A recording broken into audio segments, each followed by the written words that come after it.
Hi everyone, I'm so excited for this video. Spring is in the air and I am so excited, if you can't tell by the flower crown, and yes, these are real flowers. So today we are going to be doing a spring book haul. I think that's what I'll call it.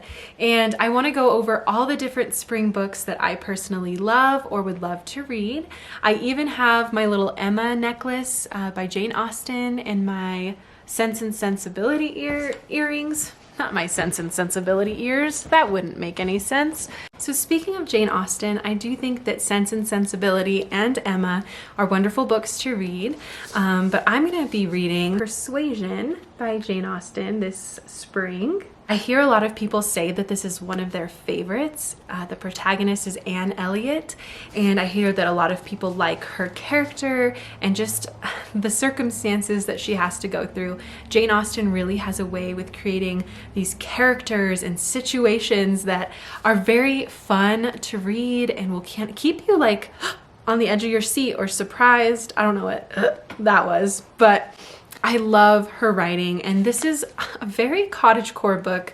To me, it's set in England.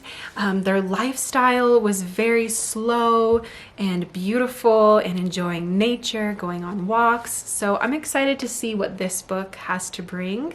And I'm planning on doing a whole Jane Austen video in the future. I'll let you know my favorites. So if you're interested in that, please stay tuned because I cannot wait to do a Jane Austen themed video. So the next book, which I think is the perfect spring read, is The Secret Garden by Frances Hodgson Burnett.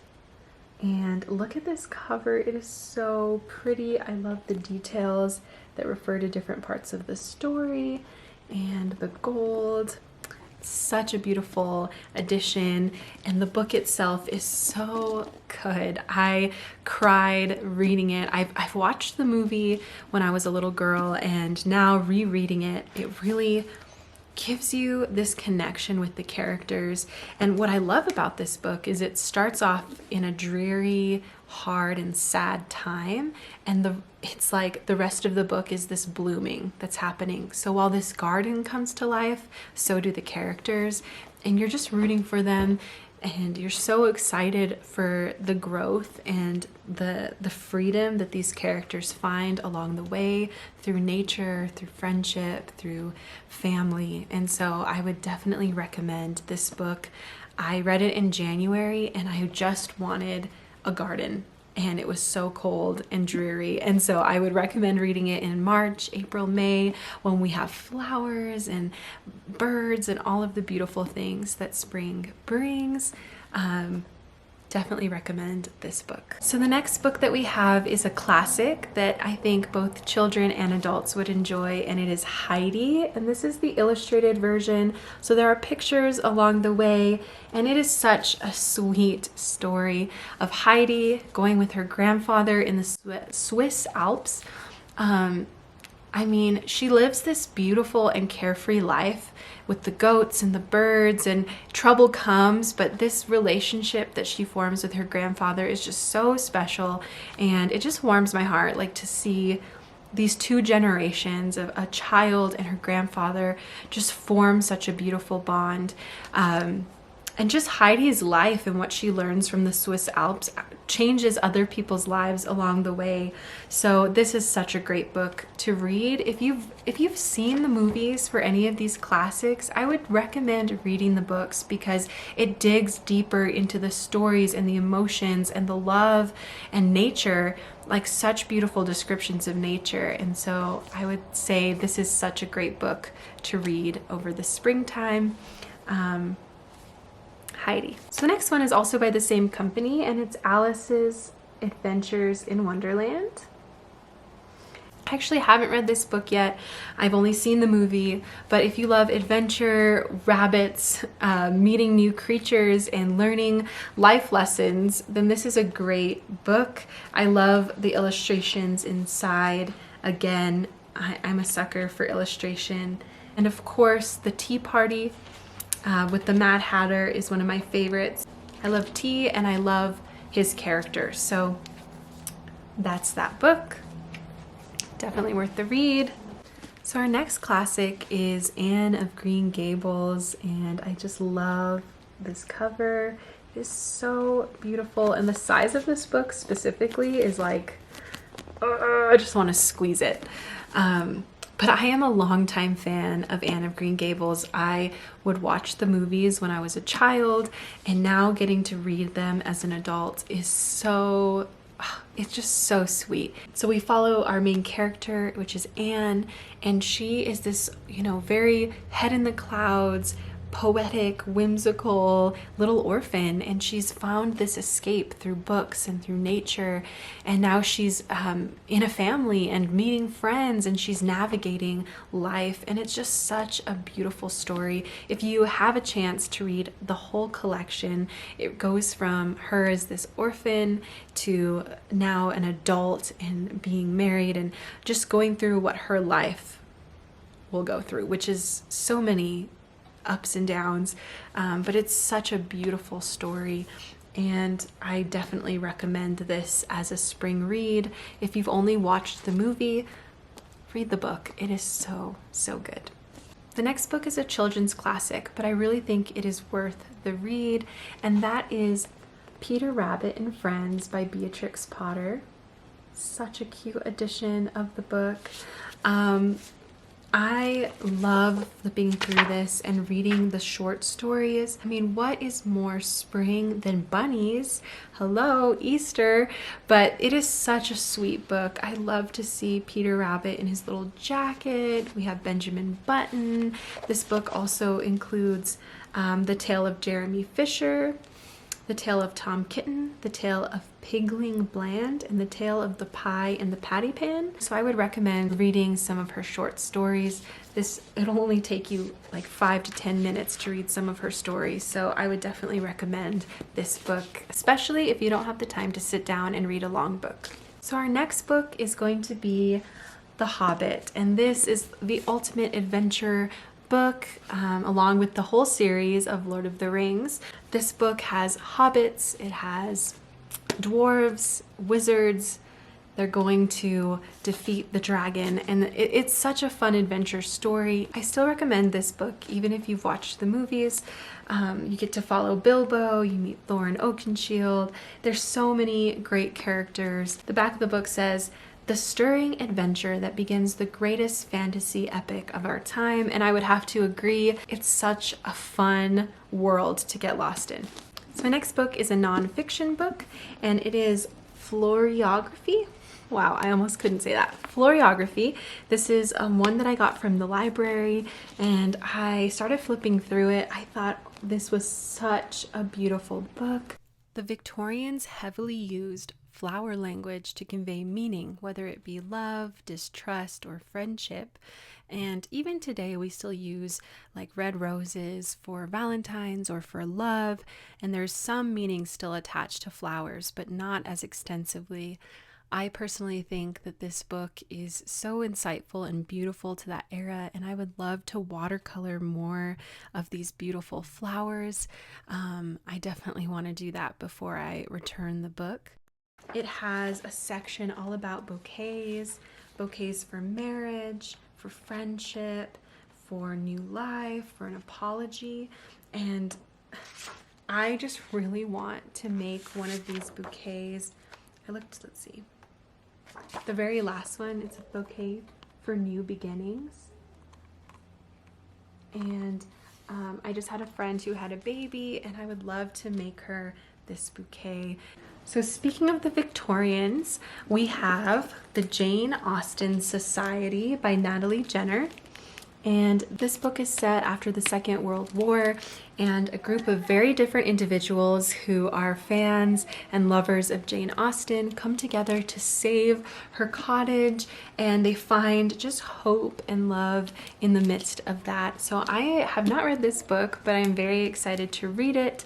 I would be right in this group of people fighting for Jane Austen's cottage, and I just am excited to read anything that has to do with Jane Austen. I will let you guys know how it is. So along the lines of fairies, we have Secret Commonwealth of Elves, Fauns, and Fairies by Robert Kirk. So this was another library checkout.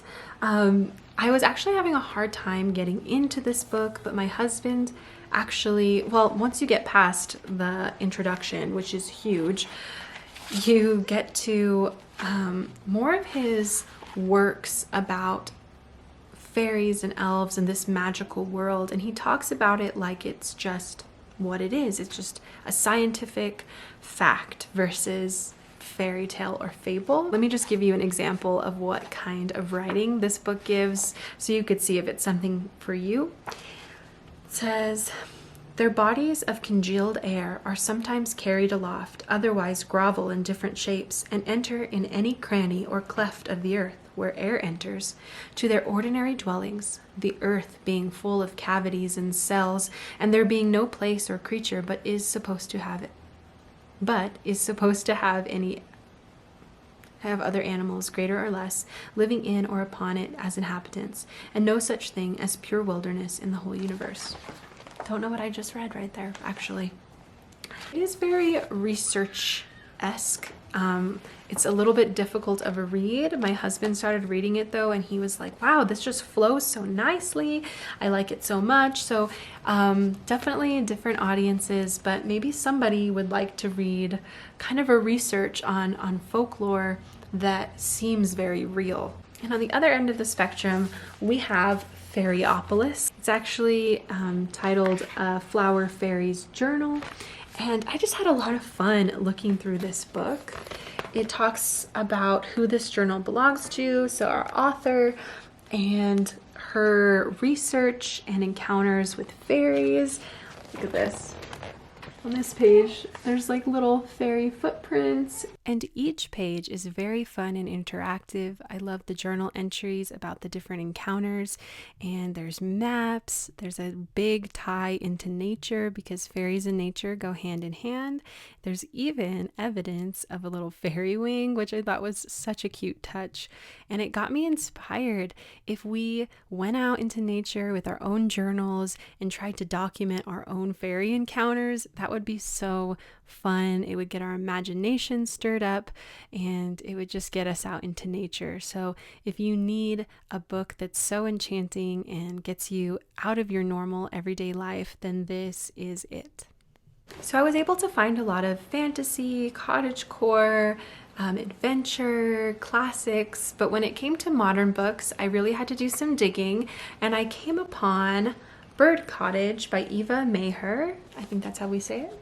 And this is about a woman named Len, and she lives in London, and she decides to move to the English countryside and give her life to this passion of birds. What drew me to this book was the idea of leaving behind the busyness of our own lives. And she's 40 at the time, so she's middle age, and she decides to, not follow the normal path, but to go and have this little cottage and observe birds. And that's so beautiful, I think, to step away from the busyness of our lives, to step away from our responsibilities or our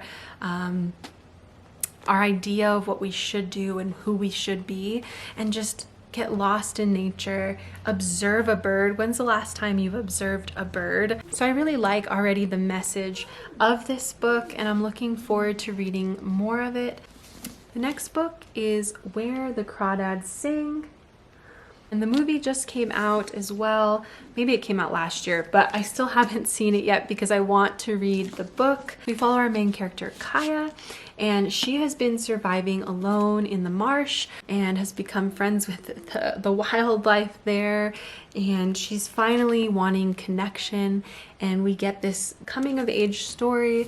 It's a little bit of a murder mystery, I believe, and you'll feel that connection with nature as well. So it has a couple themes going, but I hear it's very, very interesting and a good read, and I definitely want to read it before I watch the movie. I just like doing it like that. So all of those books are actual physical copies that I have, but I also use an app called Libby, and this is not sponsored at all, but this app is amazing. Another app like it, but it's not as extensive, is called Hoopla, and I'll just put both of those up here. But Libby, all you need is your library card. So if you have a library card, you can get almost any book that you are looking for right on your phone. And so I made a little spring reads list, and I tagged a bunch of books that I have not read yet that I would like to read. So we are starting with Pilu of the Woods. This is actually a graphic novel, and it's considered juvenile fiction, but it's a very heartwarming story of this young girl named Willow who runs away to the woods and finds this little tree spirit, this forest spirit named Pilu. And as she tries to help Pilu, she ends up really learning a lot about herself and facing her own emotions. So these are a couple examples of what that would look like.